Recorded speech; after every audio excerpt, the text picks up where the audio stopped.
السلام عليكم ورحمة الله وبركاته. كم جرت النجاح يا كيس نبلي وانتيا فيديو فردنا صورة فردنا نمون هدون نجا أبدا أكاسم هدو كيس نتهمتين جر والله ربنا رجع إنما نفردو سنيجالي إنما نفردو توكو كل إسن هيمين نمون هدون بتتني كم فيدم تاي اللي نجرتن إسي فيدم إيسا إسن تبيك الآن ليش وانتي توكو فيدم تاي ولتك أبداني بيوت فيدم مقبدن هنجك عامني كيس هنكاو إسنيجالي نتين كن أما عامني كأنه كن دبل تاي وان لا يندفع جزيرة منقر سيسو كنافيو حالة سنيجيو سني فيدم ملء الرفايدم تنجد akkasuma amma viidiyoo takkaan jechuudha wajjadhe viidiyoo tizaazii nama lama qabaa nama lamaaf soorata qopheesse viidiyoo qixxeessaa sanii waraabee jira guutuu waraabne baazawee gara miiksii 8ti waa 8 jechuudha keessa qabatee jira achi keessa afur moo 5 isni videetiin jira እና ኢንሻአላህ ኢሳና ነፈለ ረኮ hinqabu yoo isin barbaachise dalagachuu barbaadan karaa komentii isiniif barreessa እና isaanan kan ammootiyyu hamma xumuraa akkaataatti hojjedhe isee waa hunda godhee ergasii daakee ergasii akkaataa hamma bakka soorataa gahutti isinitti agarsiisaa jira viidiyoo tan hamma xumuraa laalaa waliif sheer godha obboleetii teessan qaqallottillee hiriyoota teessan qaqallottillee sheer godha warri biyya biraa jirtan baatanii bitachuu dandeetan baatanii bitachuu warroonni biyya kana keessa jirtan qaxarii keessa jirtan immoo ani isinii qopheessuu hin danda'a firiidhaan bahee bitee akkasitti isee qulqulleessee daakee qopheessee walitti miks godhee bakka jirtu si fiduu hin danda'a gatii humna hankooti mashawara hankeetii fi waan ittiin bitame kakafalu si kanaafiyyuu haala kanaan isinii dhiyeessuu hin danda'a jechuudha akkuma jara lameen kanaa inshaallahu na wajjin laala. Egaa baleewwan kiyya wantoonni isin fuuldura kana argitan kun biyyoota arabaa kamuu keessattuu ni argama. Biyya arabaa kamuu keessatti an biyyoota biraa hin beeku biyyoota faranjii. Garuu immoo Itoophiyaa keessatti lashima. Inna maqaan jaroota kanaa tokko maqaa isaa isinii hima. Kana bichaa miti hedduudha. Garuu kana maash akbar jedhama buleen kuni. Inni kun immoo ayni jamal yookaan garga'aa jedhama. Loozin adiin kun immoo tuyyuu kaajuu jedhama. Kun immoo tuyyuu looz heluu yookaan loozii diimaa jedhama jechuudha. Looz hamraa yookaan looz heluu jedhama. Loozii mi'aayaa yookaan loozii diimaa jedhama jechuudha akka afaan Oromootti yoo hiine jechuudha. Na inni kun adiin kun immoo kaajuudha. Ani immoo isaa kanneen hundaayyuu bakka tokkotti erga shigiidhaan bitama baazawee qoshaashaa tokkoyyuu hin qabu hin ho'ise jechuudha. Dhuunfaa isaaniitiin hunda isaaniituyyuu ho'ise. Isinitti agarsiisuuf akka kaameraaf naa mijjatutti akka bakka tokko naqe malee akkuma argitan siniyyaa onni jala kaayan batraa furuunaati irratti gistiira uffisee raawwadhe tokko isaaniitiin ibidda furuuna jala ho'ise haa furuun eegee ka gubbarraa xiqqeessee jechuudha jala tursiisee akka ho'i keessa seenutti hundi isaanii tokkoon ho'isee jechuudha. Kan ifamee bitamuu jira baazawee hin beektan manoota arabaatitti mukassaraata jedhama akkanuma nyaatama akkanuma sooratamaa jechuudha. Maash akbariin kun immoo tuyyuu hasuu jedhanii soorata tokko jira ka dalagamu isa wajjin dalagamaa jechuudha. Inna maash akbarii kanallee ho'isee aynil jamalii kanallee ho'isee akkasuma loozii adii kanallee ho'isee bakka sirriitti biddina faseenee qaa eeganii jedhee sirriitti kashkash jedhee maaliif onni keessatti illee yoo suullaadaa akkama namoonni hin jedhu jechuudha. Yeroo soorattanillee bilchaataa waan ta'eef aynata lamaan hojjetachuu dandeessan. Aynaan tokko booda isinitti hima. Amma fakkeenyaaf ho'isuun kun faayidaan isaa maalinni tokkoffaa kallaxaa keessa seeraan isinii daakkama.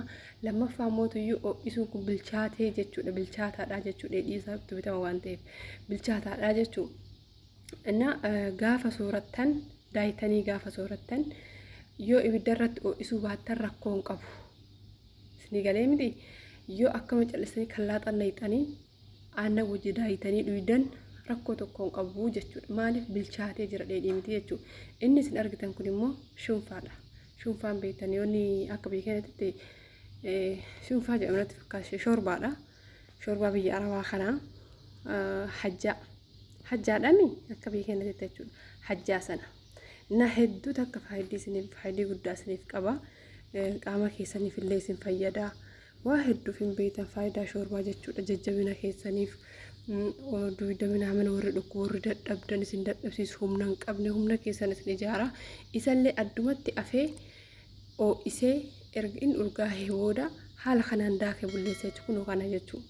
Isinii galee adduma afee ho'ise. Inna bulleessee haala kanaan diqqa godhee daake. Hunda isaaniitu baasawee kunoo daakaa jira. Walitti gadi gingilchaa jira. Hundaan ammoo seeraan daakaa akkasumallee kana hin gingilchee jechuudha. Walumaa gadi nannaqutti jira iyyuu isaanan duraa saniin hundaayyuu daakee jira. Boodara shoorbaa kana daakee jechuudha. Shoorbaan kun hajjaadha. Hayisaa moo hajjaa jedhama? Hayisaadha. Akka jedhama na fakkaate faayidaa guddaa qaba. Baazawee warroonni amaliyyaa garaagaraa qabdanillee, warroonni duudisan dhukkubullee, warroonni hanqina qabdanillee, hanqina soorataa, hanqina pirootiinii. Bakka sooranni kun soorata pirootiiniiti. Qaama keenyaaf hedduu takka nu fayyada. Jajjabina qaama keenyaatiif humna keenyaaf keessattuu nuti shamarran biyya arabaa hedduu tan humna nu ta'a. Gallus ni deennaa, ilmaan guddisnaa, gajjannee ol jennaa. Hojiin biyya keenyaa tigiliidha. Hojiin biyya keenyaa qormaata hin beeytanii humna gaafata. Akka hojii biyya arabaa kana miilan deemaa dhaabbataa oolaa dara jolbaa gabbaatu iyyuu miti. Kuni duwida nama kota ka biyya kanaa. Ka biyya keenyaa garuu hin ulfaata humna si gaafata. Duwida kutuu bichaa miti humna si gaafata. Anniisaa si gaafata. Kanaaf iyyuu biyya ormaa kanatti adagarra turree gaafa galluu waa hedduun nu eeggata. Ijoolleen hedduun an kiiloo 39 jedhan amanuu dadhaba jechuu yeroo tokko tokko. Gariin immoo an kiiloo 40 hagan an kiiloo 40 wallaahi al'aazamini. Inna hedduu takka biyya ormaa keessa jiraata kiiloo akkanaa kana yoo as jiraatan gaafa galtan agara lama miidhamtan. Kanaaf iyyuu soorata kana qopheeffadhaa manatti. Biyya jirtan irratti qopheeffachuu dandeessan.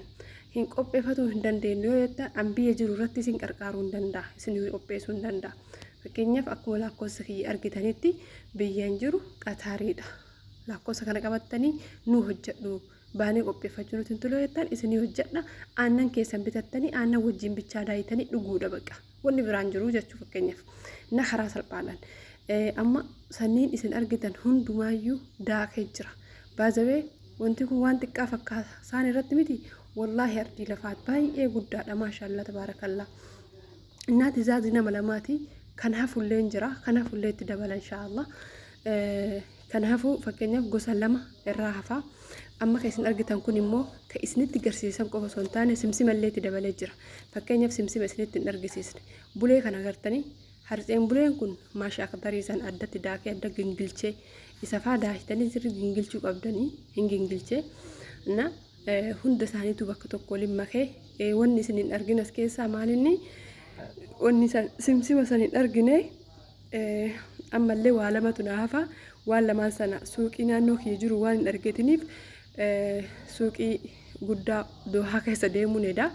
Innilleen firee akka nama furdisu tokko jira firee sana inshaallah firee sana illee beeytan isinillee inni jira firee sanatti dabala.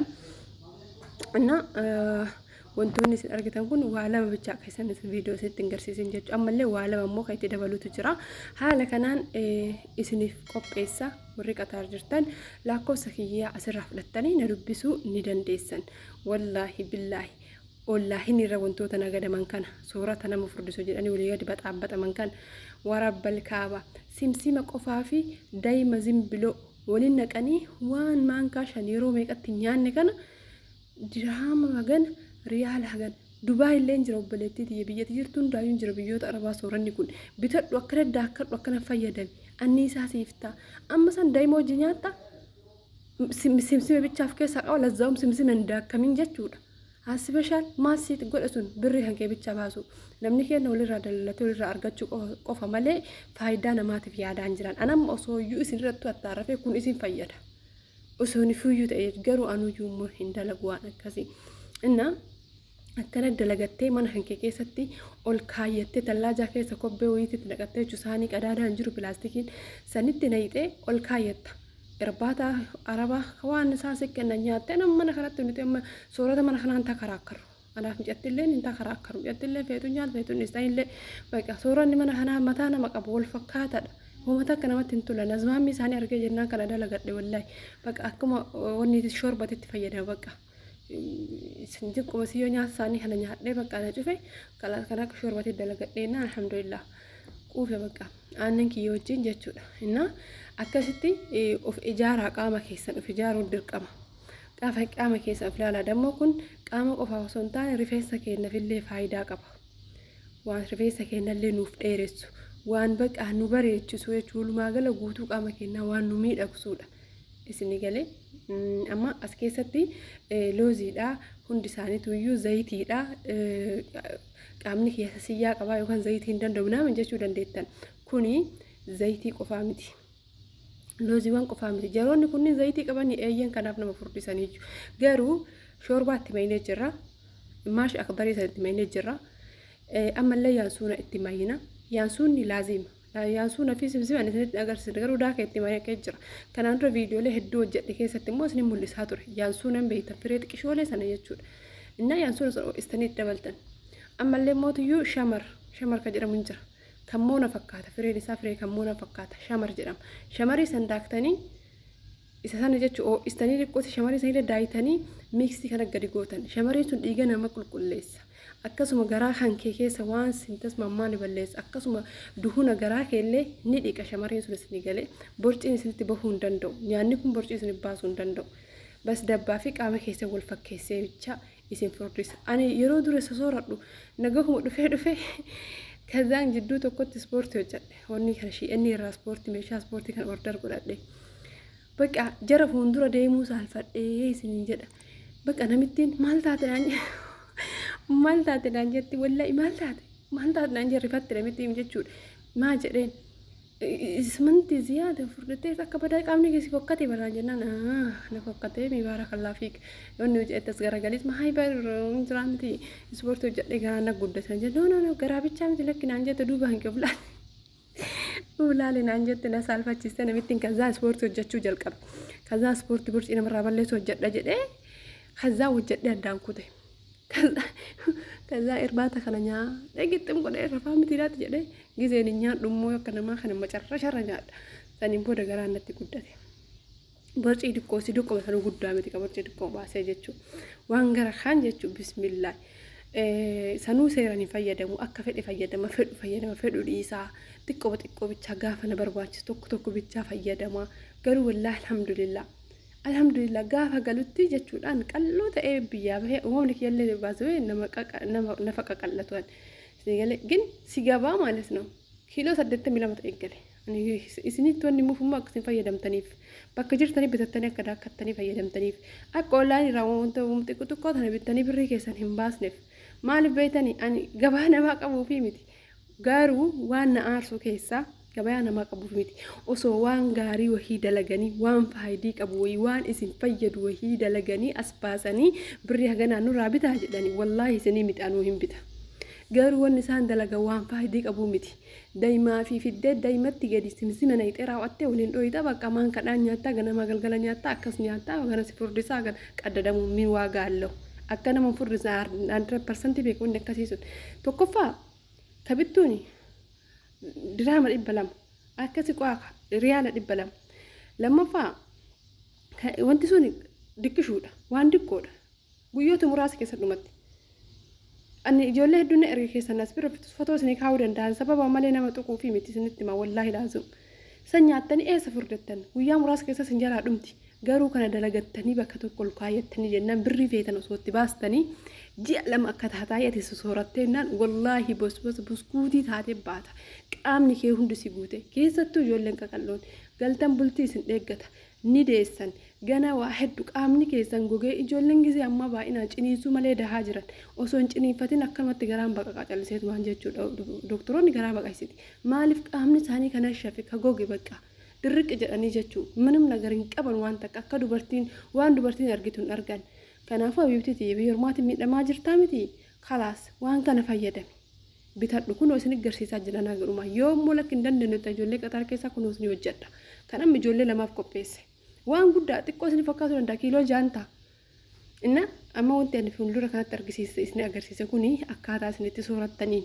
yoo muuzii qabaattan illee muuzii itti makachuu ni dandeessan yoo muuzii hin qabnellee rakkoo hin qabu waan qabdan tamira wajjin hojjetachuu ni dandeessan ani amma isa isinitti agarsiisu kan tamira firee 7 fayyadama tamira kana jechuudha tamira kun hin jiru jiidhan warri kana hin qabnellee dirqama miti raaxafa fayyadamuu dandeettan firee keessaa baastanii akkamman baasuu kanatti firee isaa san keessaa baastanii firee 7 haala kanaan qopheeffattan ani akka sunnaatitti itti fayyadama baasee tamira firee 7 bishaan wajjin yoo fayyadamtan ganama garaa qullatti baay'ee isin fayyada sunnallee hordofna sumaan firee sadii firee shan bakka akkana fayyadama baay'inaan wallaahi zim jedhee fayyadamu innaa kunoo firee torba fayyadame firee torban kana haala kanaan addatti baastanii ergasii aannan sanatti guutanii burcuqqoo tokko ergasanii immoo isa qopheeffanne miiksii daayinii qopheeffanne kanarraa maankaa lamaatti godhattan haala kanaan feetan kallaaxaa keessa fayyadamuu dandeettan kallaaxaa keessatti anam ibiddarra kaawwada garuu kallaaxaa keessatti illee fayyadamuu ni dandeessan maaliif bilcheessuun isin barbaachisu bilchaataa waan ta'eef anam akka mitiitti fayyadamaa jira yookaan akka shoorbaatti fayyadamaa jira isin galee isin garuu aynata lamaa isin agarsiisaa jira akkaataatti sooratan isin garuu kallaaxa maggootanii tabira kana aannan kun gosa amma aannan kaartoonii kana aannan jaarikaan illee ni jira haliib niidoo illee fayyadamuu dandeettan haliib niidoo ta'e illee haliib niidoo burcuqqoo kana guutina diqqoo gad hir'isaa itti godha paawudara isaa ergasii bishaan burcuqqoo tokko fiddanii itti gootan kanumatti gadi jechuu hin dandeettan warri aannan hin qabnes ni galee warri ni haayyan lamaanuu hin qabne illee bishaan fayyadamuu dandeettan jechuun ka rakkoo hin qabu ni galee na aannan kana fiddanii asii gadi godhee anam ibiddarra kaayaa hin agartan hamma xumuraa isin garuu kallaaxatti daayitanii dhaabattanii yeroo san gixxum gootanii dhuguu dandeettan maaltu ganaa ibiddarra ho'istanii fooliin isaa mana keessa deemee gana maaliin kun isin jettee madaamiin no callisanii kallaaxa gisee takkitti sharar yoo gootan buufattanii gixxum chaw meeshaa teessan dhiitanii amma manuma kana keessatti yeroo an hojjedhu sun argite haga waan isaa san beektus namitti na jiraan callistu maaliin goota akkam goota akka fayyadamtettee haga gaafattutti akkas arabni seerri isaanii isin galee kanaafuu hin daaku'an kallaaxatti hin daakuu seensisee kallaaxaan gabaan illee jira garuu beekumaan amma isin agarsiisuuf amma raacii isinitti himuuf haala kanaan fayyadamtanii jennaan ji'a keessatti tartiiban fayyadamtanii jennaan diqqaatu ji'atti kiiloo 7-8 ni dabaltan shakkii malee ufumaan keessanii faayidaa argitan erga faayidaa argitanii ammallee hin dhiiftan ittoo ufuftanii fayyadamtan yoo isin jalaa dhume immoo deemtanii bitattan birri xiqqaadha birri guddaa isin ficcisiisu guddatu dirhama 200 guddatu dirhama 300 guddatu riyaala 200 kana ol isin fixu isin galee guyyaa takkitti ufitti qabsooftanii lubbuu teessanii godhattanii nyaachuu waan keessan ani isinin gahee jira filannoon keessan lakki akkama goynee darraa'eetumaan of daganneetumaan hanqina godhanneetumaan sila tilkaan hin qabda meeti tilkaan kee ishi shunnan kee meeti kunuutiga gurri meeti kunuutiga ishi shurrubbaa meeti kunuutiga kunu ishi ijji meeti kunuutiga ishi morma meeti kunu kallachi meeti kunu kana akkati jirtu bareeddu inka baka maal qabdu inka ati moo maal fakkaata bala